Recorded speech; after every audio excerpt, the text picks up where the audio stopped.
Minor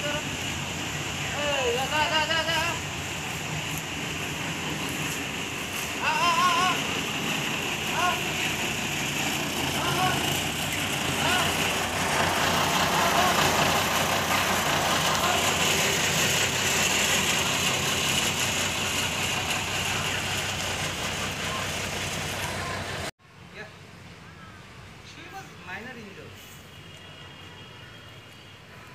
Yeah.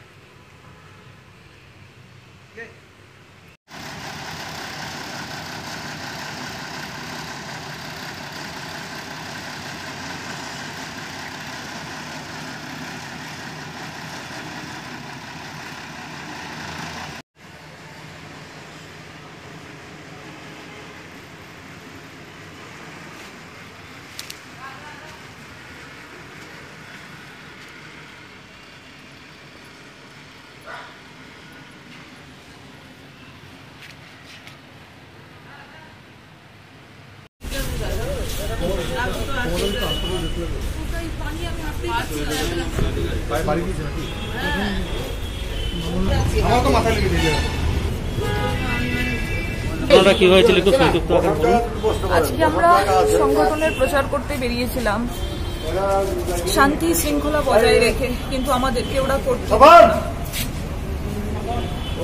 প্রচুর ভাবে মারধর, এমনকি মেয়েদেরও ওরা ছাড়েনি। রাস্তার থেকে লাঠি নিয়ে ওরা আমাদেরকে পায়ে পিঠে যেরকম ভাবে পেরেছে মেরেছে। আমরা কোনো রকমে বাঁচার চেষ্টা করলে আশেপাশের লোকজন দোকানপাট কেউ সহায়তা করেনি আমাদের। আমরা তো আপনাদের সহযোগিতা করার জন্যই এসেছিলাম। ঘটনাটা কোন জায়গায় হয়েছিল? আমতলী বাজারে হয়েছে। তো ওইখানে কিন্তু আপনাদের যেখানে ঘটনা হয়েছিল ওখানে কি কোনো পুলিশ কর্মী ছিল না?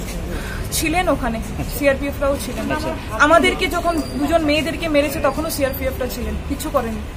আমরা ওখান থেকে পালিয়ে যেতে চাইছিলাম, দৌড়ে যাচ্ছিলাম, আমাদেরকে পায়ে হিচড়ে মেরেছে, ওনার পিঠে আমার পায়ে, বা পায়ে। ওখানে আপনারা মানে কতজন কর্মী ছিলেন? আমরা ওখানে 15 জনের মতো ছিলাম স্পটে। তারপর শেষ পর্যন্ত 15 জন তো যে যেরকম ভাবে মেরেছে। মারার পর আমরা দুজন মহিলা আলাদা হই, ওখান থেকে কোনো রকম ভাবে বেঁচে পালিয়ে কোনো রকম একটা অটো ধরি। ওই অটো ধরে কোনো রকমে অটোওয়ালা আমাদেরকে বলছে আমাদেরকে নিয়ে আসবে না, আপনারা দলের লোক।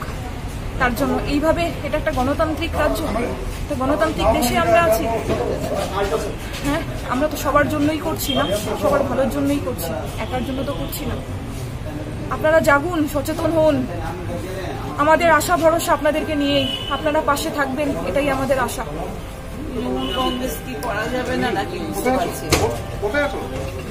আমরা একটা দলের হয়ে প্রচার করতে গেছি, আমাদের কি দোষ ছিল না? দলের প্রচার করতে গেছি। সেই দলের প্রচার করতে গিয়ে আমরা মহিলাদের মতো আমরা আমাদের বিজয় শুভ বিজয় আর আমরা প্রথমে সিঁদুর পরাচ্ছিলাম, সেইখানে এসে ওরা আক্রমণ করে। আমার এই ভাইটাকে আজকে আমরা খুঁজে পেতাম, ওকে এমন ভাবে মারছে, মানে অভাবনীয়।